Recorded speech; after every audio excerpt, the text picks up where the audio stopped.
Hi viewers. So இன்றைக்கி நம்ம restaurant style chilli chicken try பண்ணியிருக்கோம். வாங்க வீடியோக்குள்ளே போகலாம். இன்றைக்கி நம்ம 1/2 kg சிக்கன் எடுத்து அதில் நம்ம வந்து சிக்கன் கபாப் பண்ண போகிறோங்க. ஸோ நம்ம வந்து ஃபஸ்ட்டு 5 பூண்டும் அப்புறம் 5 பல்லு பூண்டு கொஞ்சம் இஞ்சி எடுத்துகிட்டு நம்ம அரைச்சி இஞ்சி பூண்டு பேஸ்ட் ஆக்கி அதில் போட்டுக்கலாம். 2 டீஸ்பூன் 3 டீஸ்பூன் போதும். அப்புறம் ஒரு லெமன் வாங்கிட்டு அதில் ஒரு 1/2 லெமன் பிழிஞ்சு விட்டால் போதுங்க, கொஞ்சம் லைட்டாக புளிப்பாக இருக்கிறதுக்காக. ஸோ அதை பிழிஞ்சு விட்டுட்டு அதுக்கப்புறம் கொஞ்சமாக நம்ம நந்தினி கேர்டுங்க, கவர்மெண்ட்டோடது தான். நம்ம தமிழ்நாட்டில் எப்படி ஆவின் மாதிரி இங்கே நந்தினி. ஸோ அது கொஞ்சம் ஒரு சின்னதாக ஒரு ஒரு 4 டீஸ்பூன் ஊற்றினா போதும். அப்ராக்சிமேட்டாக 1/2 kgக்கு நீங்கள் அதுக்கேற்ற மாதிரி போட்டுங்க. அப்புறம் ஆச்சி சிக்கன் மசாலா, சிக்கன் கபாப் மசாலா 10 ரூபா பாக்கெட் வந்து 2 வாங்கிட்டு அதில் ஒரு 1 1/2 பாக்கெட் அதில் போட்டுருங்க. அப்போ தான் கொஞ்சம் அந்த ஒரு டேஸ்ட் இருக்கும். 2 பாக்கெட் போட்டோம்னா 1 1/2 பாக்கெட் போட்டால் போதும், 1.5 பாக்கெட்டுக்கிட்ட போட்டால் போதும். அதுக்கப்புறம் கொஞ்சமாக சோள மாவு, கார்ன்ஃப்ளவர் மாவு எடுத்துகிட்டு அது ஒரு 3 4 டீஸ்பூன், ஒரு 1/2 kgக்கு தேவையான அளவுக்கு. இதில் அப்படி ஸ்பூன் கணக்கில் நம்ம ஒரு அப்ராக்சிமேட்டாக போட்டுக்கலாம். அப்புறமா கொஞ்சம் அரிசி மாவு போட்டுக்கணும், அப்போ தான் கொஞ்சம் கிறிஸ்பினஸ் கிடைக்கும். ஸோ அதுக்காக ஒரு 1/2 kg அரிசி மாவு வாங்கியிருந்தோம். அதில் ஒரு 3 4 டீஸ்பூன் போட்டால் போதும் அப்ராக்சிமேட்டாக. உங்களுக்கு பார்த்தாலே உங்களுக்கே தெரியும். அப்புறம் அதை போட்டுட்டு அப்புறம் கொஞ்சமாக உப்புங்க, தேவையான அளவு உப்பு போட்டுக்குங்க.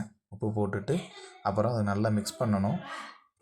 நல்லா கையால் நல்லா மிக்ஸ் பண்ணும்போது தான் நல்ல ஒரு டேஸ்ட் இருக்கும். ஸோ நல்லாவே மிக்ஸ் பண்ணுங்கள். முட்டையெல்லாம் அதில் தேவையே இல்லை, எக்கெல்லாம் போட வேண்டிய அவசியமே கிடையாது. நல்லா மிக்ஸ் பண்ணிடுங்க. மிக்ஸ் பண்ணிகிட்டே இருக்கும்போது கொஞ்சமாக கலருக்காக நாங்கள் என்ன பண்ணோம்னா கொஞ்சம் அந்த கேசரி பவுடர் கொஞ்சம் ஆட் பண்ணோம். அப்புறம் லைட்டாக கொஞ்சம் தண்ணி அப்ளை பண்ணிவிட்டு கொஞ்சமாக அந்த கலருக்காக கேசரி பவுடர் போட்டோம். அப்போ தான் கொஞ்சம் கலர் கிடைக்கும். வேணுன்னா போட்டுக்கலாம், இல்லைனா நேச்சுரலாகவே அந்த கலர் வந்துடும். ஸோ அதை போட்டுட்டு அதுக்கப்புறம் நம்ம ஒரு 10 நிமிஷம் ஊற வச்சுட்டோம்னா போதுங்க.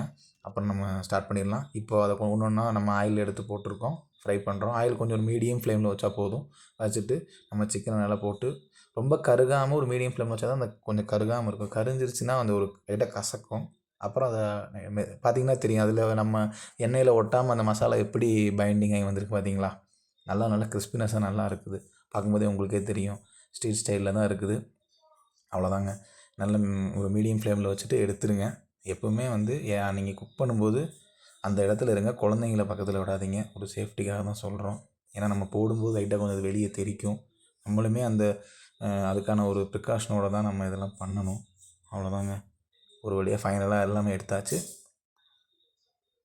வியூவர்ஸ், ஸோ நம்ம சிக்கனெல்லாம் எல்லாம் மேக்னேட் பண்ணி மசாலாலாம் அப்ளை பண்ணி ஃப்ரை பண்ணி எடுத்தாச்சுங்க. ஸோ இப்போ நம்ம சாப்பிட போகலாம். ஓகேங்களா, சாப்பிட்லாங்களா? சிக்கன் பாருங்கள், நல்ல ஃப்ரை ஆகிருக்கு பார்த்தீங்களா, உங்களுக்கே தெரியும்.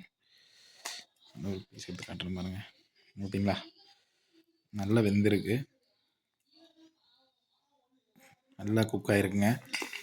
ஸோ லைட்டாக இதில் லெமனை அப்படியே அப்ளை பண்ணி பண்ணியாச்சு. இப்படி சாப்பிட்லாம். நம்ம அந்த சிக்கனை டேஸ்ட் பண்ண போகிறோம்.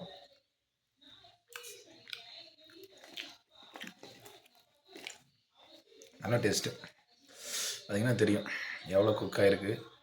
நம்ம ஸ்ட்ரீட் ஸ்டைல் சிக்கன் மாதிரியே இருக்குது பார்த்தீங்களா.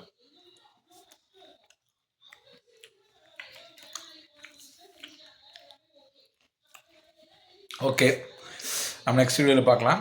அடுத்து ஏதாவது புது டிஷ்ஷோட உங்கள் வீடியோ சந்திக்கிறேன் நெக்ஸ்ட் வீடியோவில். பாய் வியூவர்ஸ்.